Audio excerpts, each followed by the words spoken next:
Hi, I'm Lisa from Lisa's Cucina. I'm making a gray sole dinner tonight. I'm going to be collecting some shallots and scallions and herbs from my garden, so you can join me on the walk.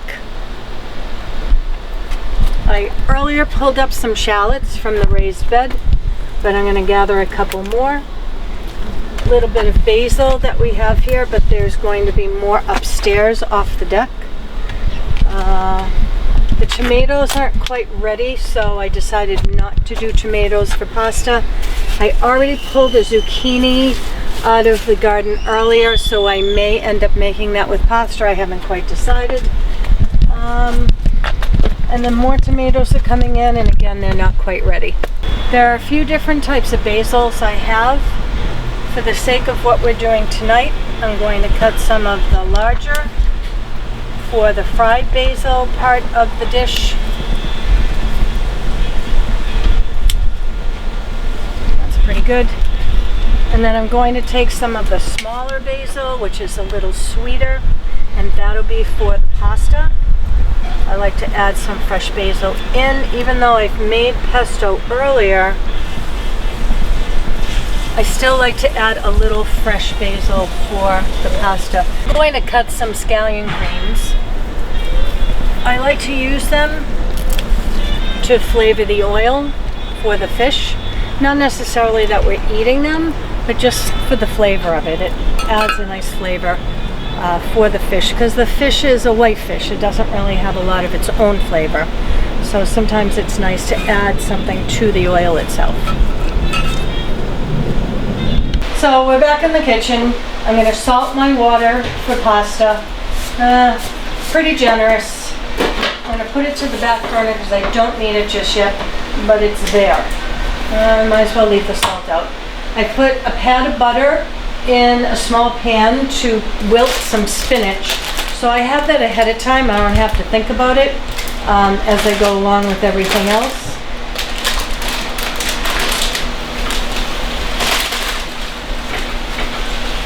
I add about half a bag, let it wilt a little, check it as I go along. If there's some that aren't quite up to my standards of what I like, I'm just going to toss them.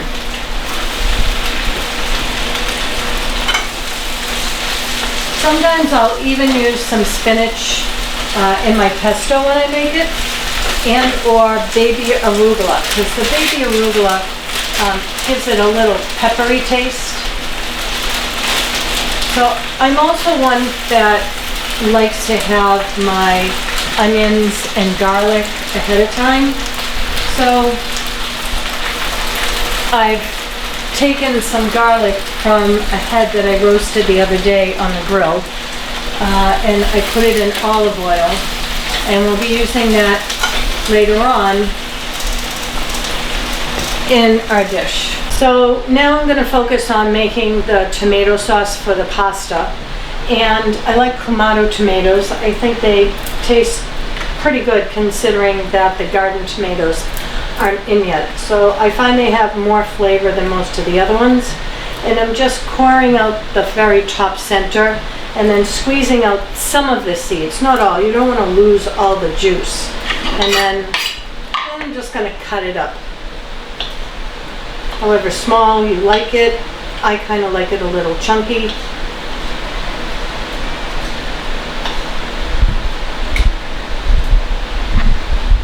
And then we'll continue with the other 3 tomatoes. So I'm just thinly slicing the shallot that I got from the garden. And then I've put some oil in the pan. And I use the same pan that I used the spinach. I just took the spinach out, made sure all of the residue was out, and I'm just going to put everything right back in the same pan. I tend to do that a lot. Why waste flavors?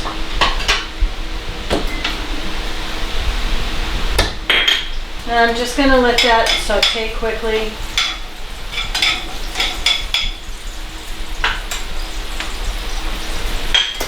So my roasted garlic that I do ahead of time, I never use a used utensil. So the one I put for the garlic remains the one I use for the garlic. I don't touch anything else with it. I'll put that to the side. So just a couple of cloves that I've taken out from the head.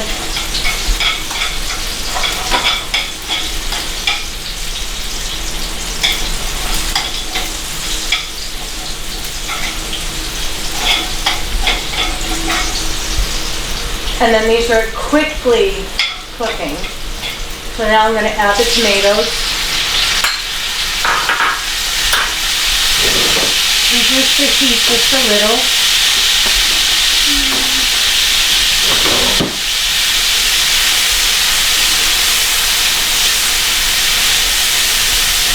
I'm going to add in some of the small basil that we picked earlier.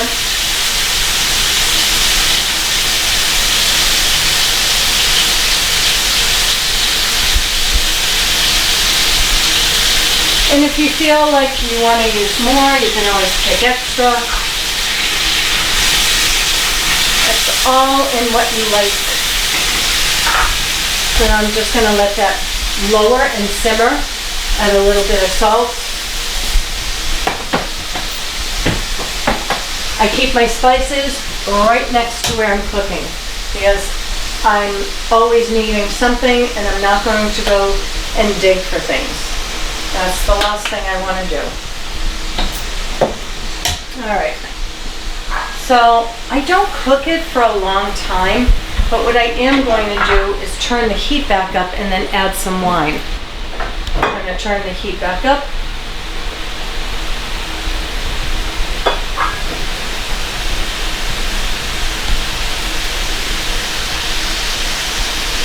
And then just a splash. It cooks off anyway.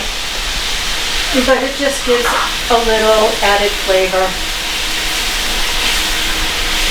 Stir it a couple times. Shut it off. And I'm just going to put it to the back burner while I start cooking other things.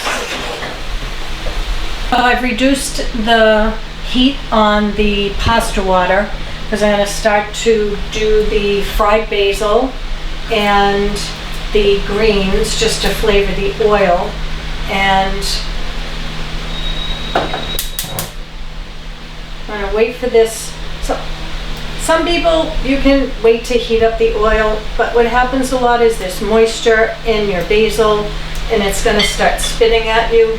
So I like to try and get my basil in before it gets too hot, and that way I can always reduce it.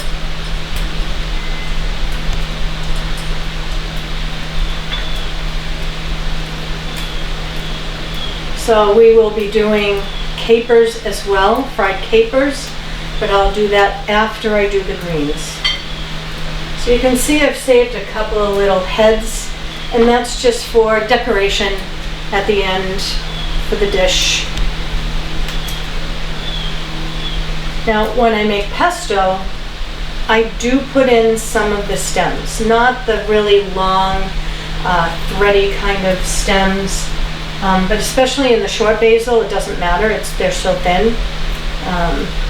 All right, so I think that's pretty good. I'll keep it in a little bit of water to the side. The other parts I'm just going to toss. So these I just make sure they're kind of flat in the pan and not on top of each other. And then I have a guard so it doesn't spit at me. So this is one of my favorite local pastas. I get it at Mahoney's. They have a little shop in Winchester. It's purple carrot ziti. It's delicious. And I've made it a couple times before. It's been a big hit. So I'm going to put that on low.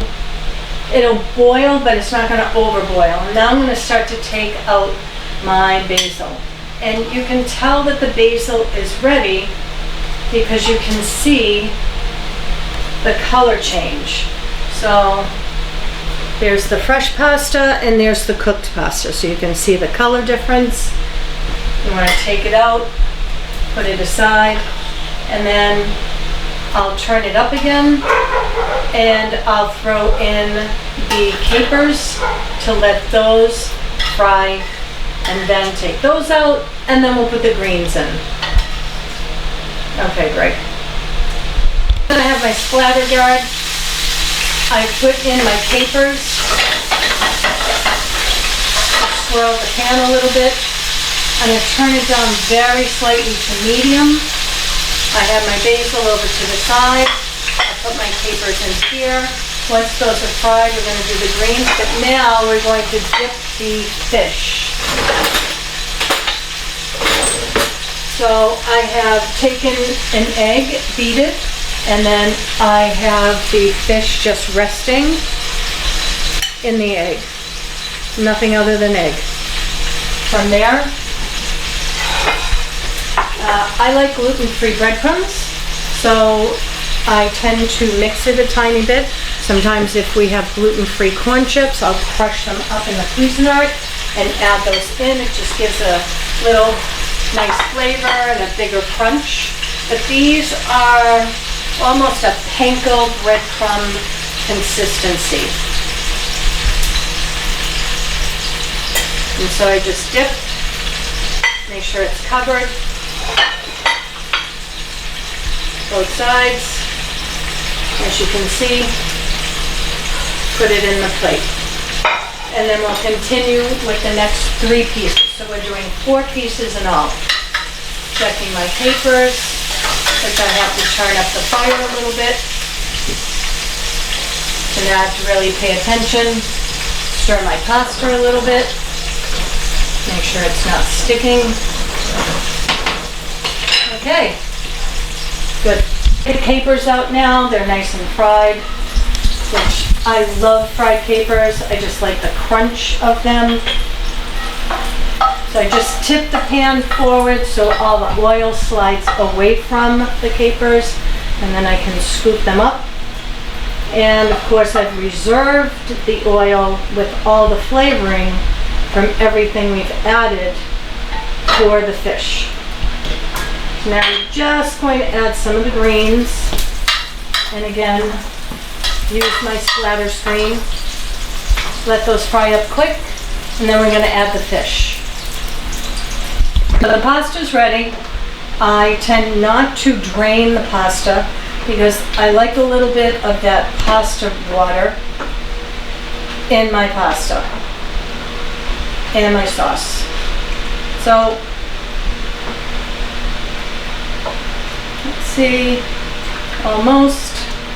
And then I'm going to put the back pan on a very, very low simmer because I want the rest of the pasta to cook with the sauce. I don't want it to completely get mushy, but I do want it to absorb some of the sauce.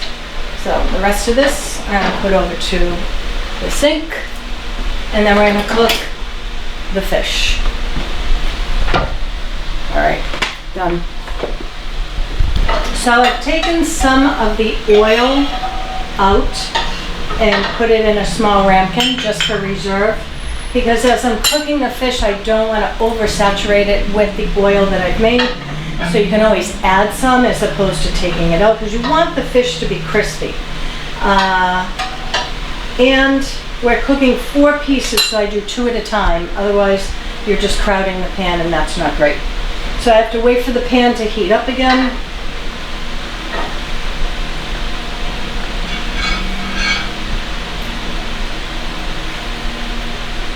Couple of minutes. So I just put in a couple pieces of basil.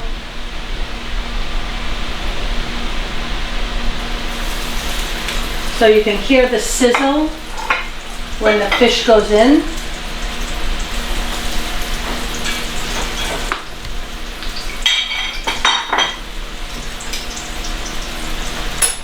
And then I take the other egg that I had. So I've used 3 eggs in all. 1 was just for the dipping. This I pour over the fish.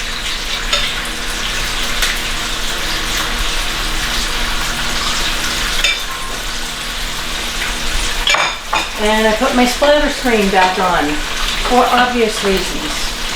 Now my pan is a little warped, so I have to just make sure that it's staying even. and cooking, but I can see that the fish is cooking and the egg is bubbling up.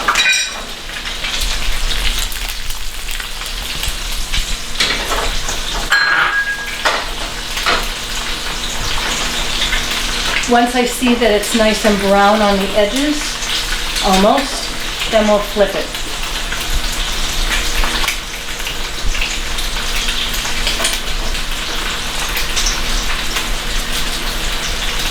I don't like to have the pan too high of the heat. Some people like to turn it up a lot. I just find that then it's going to burn. And I'm just going to check my pasta in the back, see how that's coming. Good. Things are getting nicely coated with the sauce. Okay. This is getting brown now. I'm just going to separate it in the middle so I can turn it.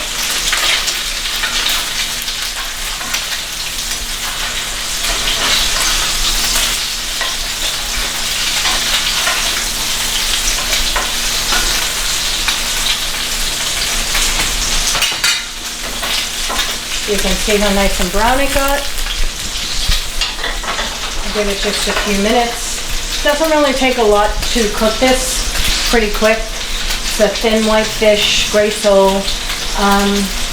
But I like it because it is a fast cooking dish. And it's pretty good tasting. Okay. So now we are ready to sit outside. It's a beautiful night. Why not? And manja. Thank you for joining me. I hope this gave you some idea of something different to do.